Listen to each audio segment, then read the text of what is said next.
What's up guys? Welcome back to another video. And in this video, I'm going to be discussing the stocks that I'm personally looking to buy on the next market pullback. I feel like towards the end of the month, towards the election, we might see some volatile red days in the market, and I personally believe we're due for a pullback. So I just want to be prepared, and I've started a watch list and setting some price points that I really want to buy at and that I feel comfortable buying at, and I want to share them with you guys. Before we get into it, if you guys don't mind just dropping a like and hitting subscribe, that'd really help me out a lot, and it helps out the channel, and thank you guys so much for all of the support. Definitely check out the links in the description to the free Discord server and free stock referrals. Let's get into it. So, like I mentioned, I think we're due for a pullback, and I like to be prepped and ready to go well in advance. We do have the election coming up, and it's going to be a very volatile time. That article by JP Morgan still sticks with me where they think $200 billion is going to flow out of the stock market in October. Although it doesn't look like it right now, a lot of companies are approaching their all-time highs right now. It's still in the back of my head. So I do think red days are coming, and especially with stimulus up in the air, if we don't get this sometime soon, I think the market will start selling off. It's still up in the air whether we're getting it pre-election, post-election, or even at all. So that's something to be aware of.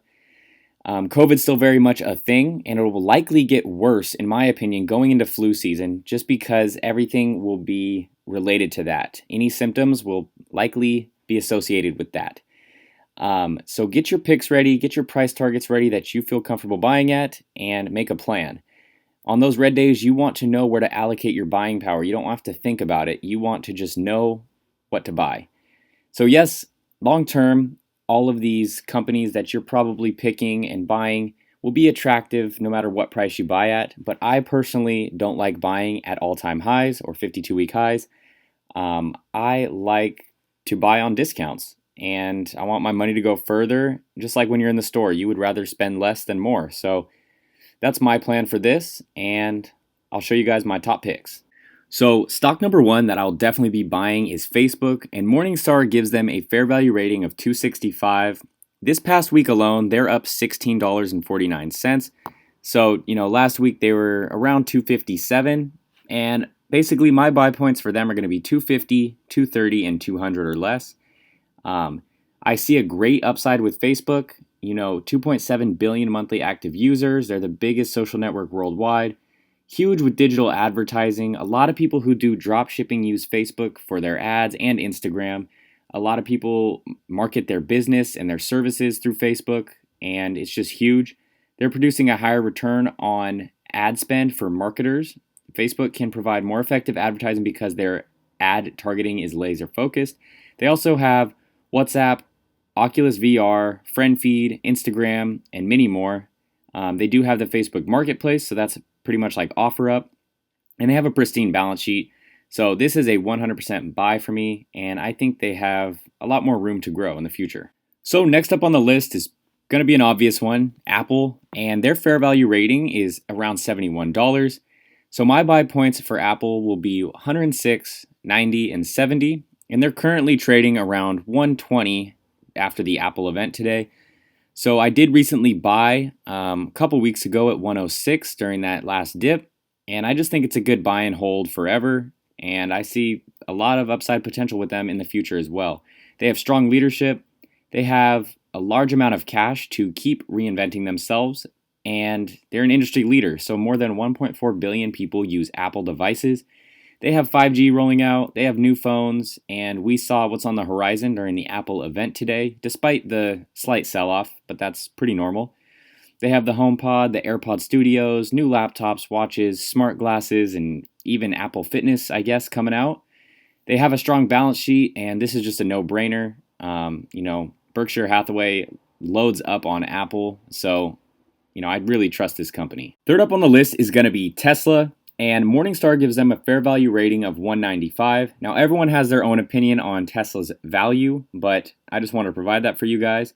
I personally will be buying Tesla at $350 or less. I don't see it going below $250, but if it does, I will definitely be loading up. I love Tesla for the long term and hopefully get some opportunities to buy it. I think even at current prices, depending on your outlook, it could be a buy. It just feels a bit rich right now.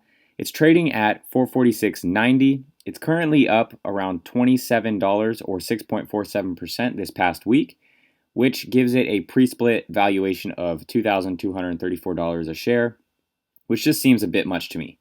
So the reason I like Tesla, EV's the future. The California governor just signed an order banning sales of new gasoline cars by 2035, and that could be easily adopted by other states. We'll definitely see how that goes. They're a leader in EV, and they have a ton of demand. I really like Elon Musk, the CEO. I think he's great. That's not always the opinion of everyone, but that's my personal opinion. Tesla does solar. They're going to have their Tesla semis, new batteries, Cybertrucks.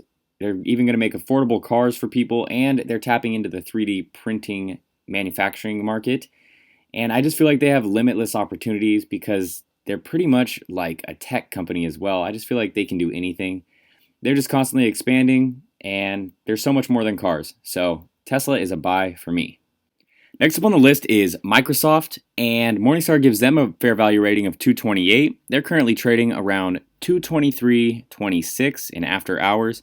This past week, they're up $16.20 or 7.82%.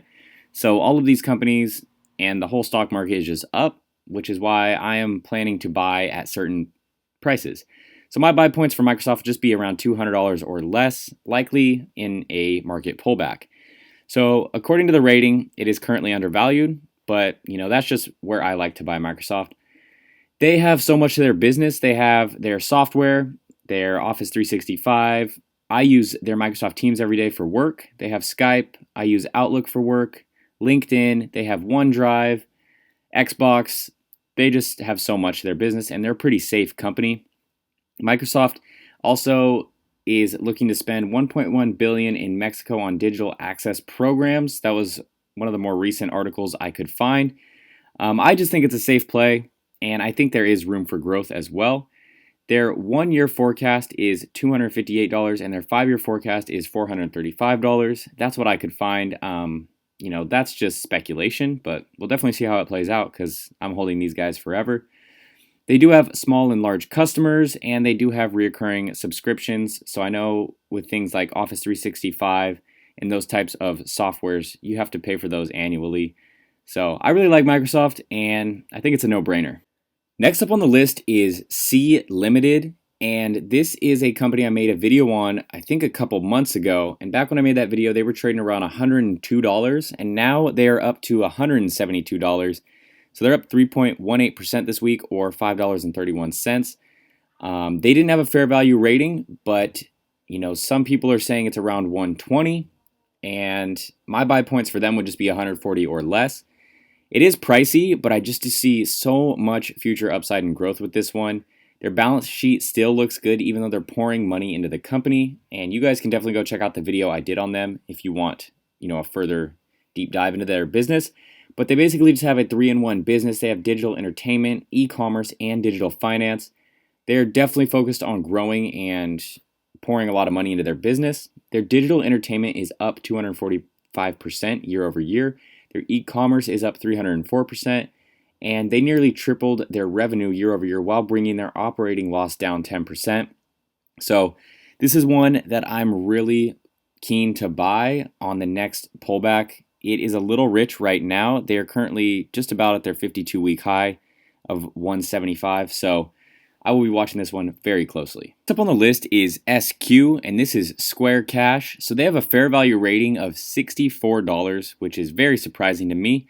But my buy points for them will just be around $140 or less. They recently hit their all-time highs, but I do think it will come down a bit. They're currently at 190.51, and their 52-week high is 190.194. So they're up quite a bit this week, 5.49%, and they're up 36% this month. So definitely not the time to buy them, in my opinion. But they have point-of-sale solutions. They have Cash App, which is way better than Venmo, and it has awesome boosts, and you can invest on the Cash App in stocks and Bitcoin. They have their Cash App card, which is great. They're building an infrastructure to be the financial institution of a tech-driven world. They purchased Verse, the Spanish mobile app startup that allows users to make payments instantly at no cost, so they're tapping into the European markets as well.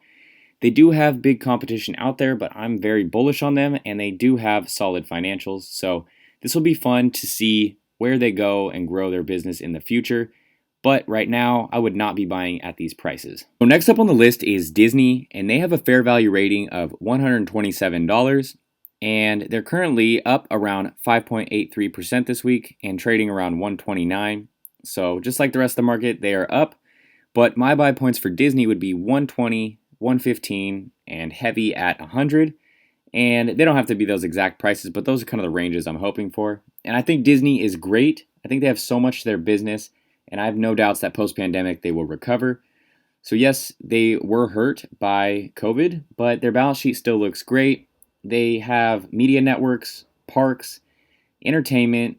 They just have so much that brings in revenue, and I think it's all going to be okay when their cruises recover, their parks recover. Disney Plus has been amazing for them, and I'm just a big fan of Disney, so I think it's important you invest in what you like, and I do see them growing in the years to come.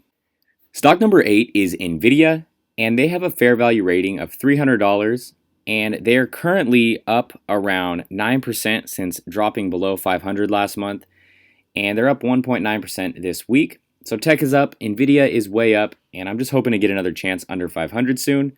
I'm not rushed to buy into this one by any means, but if there's an opportunity, I think this is an amazing company long term. They do computer graphics processing, they do chipsets, and their Tegra processor segment integrates an entire computer onto a single chip and incorporates GPUs and multi-core CPUs to drive supercomputing for autonomous robots, drones, and cars, as well as for consoles and mobile gaming and entertainment devices.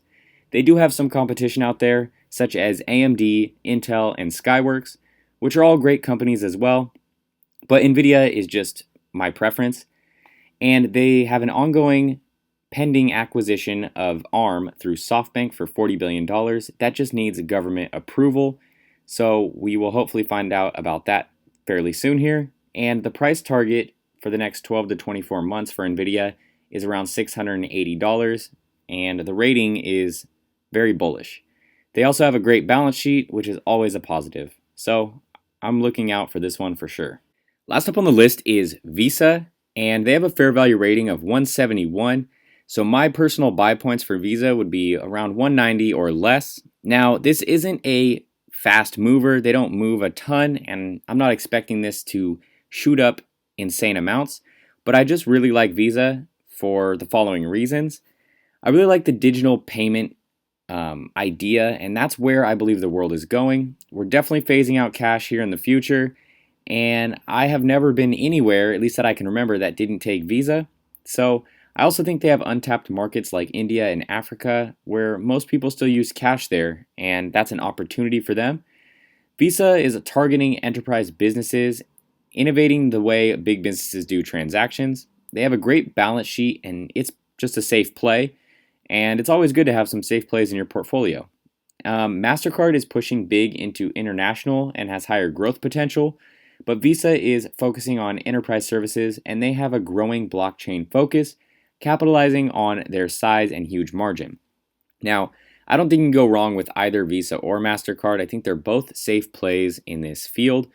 I just prefer Visa, and some people actually prefer owning both. So it won't be a large percent of my portfolio, but it's definitely something that I still see future potential growth with, and I would prefer to hold. Now, they are only up around 1.23% this past week, and on the year, they're up around 15%. So I still think that's great. It's not going to be as big of growth as the other stocks I may have mentioned in this video, but I'm a fan of Visa. So definitely let me know if you guys would rather hold Visa or MasterCard in the comments below. So here's some more on my watch list, not specifically for this growth-focused portfolio, but just some in general that I'll definitely be watching. And although these price targets that I'm looking to buy at may seem out of the question right now, we're talking about a market pullback, so that's why these may seem a lot lower than what they're currently trading at. Now, I've really narrowed down the stocks that I want to hold long-term, and I know they're tech-focused, but there's some out there that I am also interested in, such as Restoration Hardware, which is a furniture company, and they're actually a leader in their industry. I would like them under 275. In March, they fell to 90, which was an absolute steal, and now they're currently approaching 400. So I really like them, and hopefully they have a nice dip. Amazon under 3,000 would be awesome. That recently happened. Trade Desk, $500 or less. Lemonade recently spiked up, but under $50 would be a great buy for them. Boeing is another one. That'd be a longer play. That'd be one you buy and don't look at for a couple years. I think $150 or less would be awesome. If we did see anything like March lows, I would definitely buy heavy. Wynn Resorts is another good one. I just picked up some shares around $71, and I think they will recover nicely. And Teladoc is merging with Livongo, which I really liked Livongo, so I would be willing to buy them $200 or less, and I made a video on them as well. So I understand this is tech focused, but that's what I'm pretty much into, and I'm really looking to build out these positions and hopefully get some great opportunities to buy. So that's pretty much it, guys. These are the stocks that I'm going to be looking to buy on the next huge pullback or red days. This is what I'm interested in holding long term and what I really want to get into. Some people may feel that these have already taken off and reached their potentials, but I still think there's growth in all of them, and that's what I really like. But definitely comment below what you're looking to get into and your watch list. Thanks so much for watching. Get your free stocks in the description, and have a good one. Stacking vertical, ooh, counting sideways, ooh, ain't by my cake, ooh, get out my